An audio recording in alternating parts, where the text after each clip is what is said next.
ஜிஜிஸ் day book. வெயில் காலம் start ஆக போது, அதுக்கு தகுந்த மாதிரியான ஒரு ரெசிபியை தான் இன்றைக்கி நாம் பார்க்க போகிறோம். தயிரை வச்சு ஒரு உப்புமா ரெசிபி தான் பார்க்க போகிறோம்.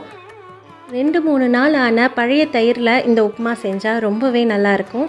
குருணை அரிசியில் செய்யக்கூடிய இந்த உப்புமா ரெசிபியோட செய்முறையை பார்க்கலாம். எங்கள் வீட்டில் மாதத்தில் 2 முறையாவது இந்த உப்புமாவை நாங்கள் செஞ்சுடுவோம். சரி, வாங்க செய்முறையை பார்க்கலாம். இங்கே நான் 1 டம்ளர் அளவுக்கு குருணை அரிசி எடுத்துக்கிறேன்.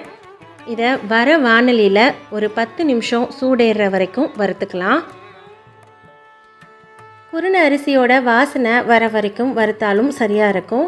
இது வறுத்ததுக்கப்புறமா சூடு ஆறுற வரைக்கும் வெயிட் பண்ணலாம். அதுக்கப்புறம் ஒரு கிண்ணத்துக்கு மாற்றிட்டு நல்லா கழுவிடலாம்.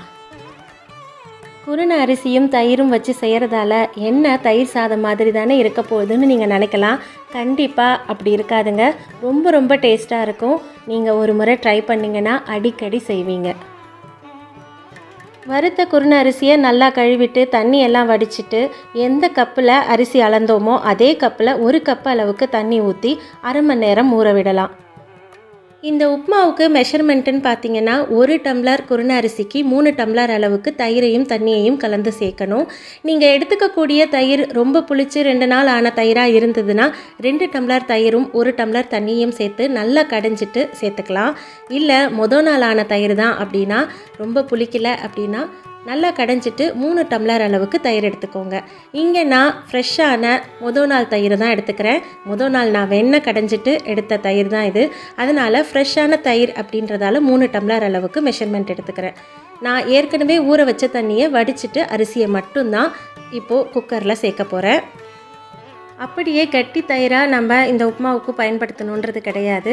நம்ம கொஞ்சம் தண்ணி ஊற்றி கடைஞ்சி மோராகவே நம்ம பயன்படுத்தலாம். ரொம்ப தண்ணியான மோராக இருந்தால் நல்லா இருக்காது.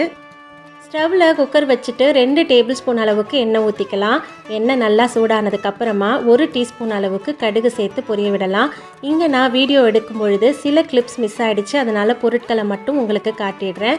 2 டேபிள் ஸ்பூன் அளவுக்கு கடலைப்பருப்பு, 1 டேபிள் ஸ்பூன் அளவுக்கு உளுத்தம்பருப்பு, இதெல்லாம் சேர்த்து நல்ல செவக்க வறுத்துக்கலாம். அதுக்கப்புறமா காரத்துக்கு தேவையான அளவு பச்சை மிளகாய், இங்கே நான் 7 பச்சை மிளகாயை கிராஸாக நறுக்கி சேர்த்துருக்கேன். கூடவே 1 இன்ச் அளவுக்கு இஞ்சியை துருவி சேர்த்துருக்கேன். ஒரு ஆள்காட்டி விரல் சைஸுக்கு இருந்தால் சரியாக இருக்கும். கூடவே 1 கொத்து அளவுக்கு கருவேப்பிலையையும் சேர்த்து எல்லாத்தையும் நல்லா வறுத்துக்கலாம். எல்லாம் நல்லா வதங்கினதுக்கப்புறமா கடைஞ்சி வச்சுருக்கிற தயிரை சேர்த்துக்கலாம். இங்கே 1 டம்ளர் குருணை அரிசிக்கு 3 டம்ளர்ன்ற கணக்கில் நம்ம சேர்த்துக்கிறோம். இந்த ஸ்டேஜில் தேவையான அளவு கல்லுப்பு சேர்த்துக்கலாம். கூடவே 1 டீஸ்பூன் அளவுக்கு பெருங்காயத்தூளும் சேர்த்துக்கோங்க. அந்த கிளிப்பும் மிஸ் ஆகிடுச்சு. நல்லா கொதி வந்ததுக்கப்புறமா 1 டேபிள் ஸ்பூன் அளவுக்கு தேங்காய் துருவல் சேர்த்துக்கலாம். எல்லாத்தையும் சேர்த்து நல்லா கலந்து விட்டுக்கலாம். இப்போது ஊற வச்ச குருணை அரிசியில் இருக்கிற தண்ணியை வடிச்சிட்டு அரிசியை மட்டும் நான் இங்கே குக்கரில் சேர்த்துக்கிறேன். எல்லாத்தையும் நல்லா கலந்ததுக்கு அப்புறமா ஒரு 5 நிமிஷம் லோ ஃப்ளேமில் திறந்து வச்சே வேக விடலாம். இந்த ஸ்டேஜில் நல்லாவே இறுகி இருக்கும். இப்போது குக்கரை மூடி 2 விசில் லோ ஃப்ளேமில் வச்சு இறக்கினோம் அப்படின்னா நல்ல குழைவாக வெந்து வரும். இதுக்கு சைடிஷ்ஷாக ஊறுகாய், தொக்கு, தொகையெல்லாம் ரொம்பவே மேட்சிங்காக இருக்கும். ட்ரை பண்ணி பார்த்துட்டு எப்படி இருக்குன்னு கண்டிப்பாக தெரியப்படுத்துங்க.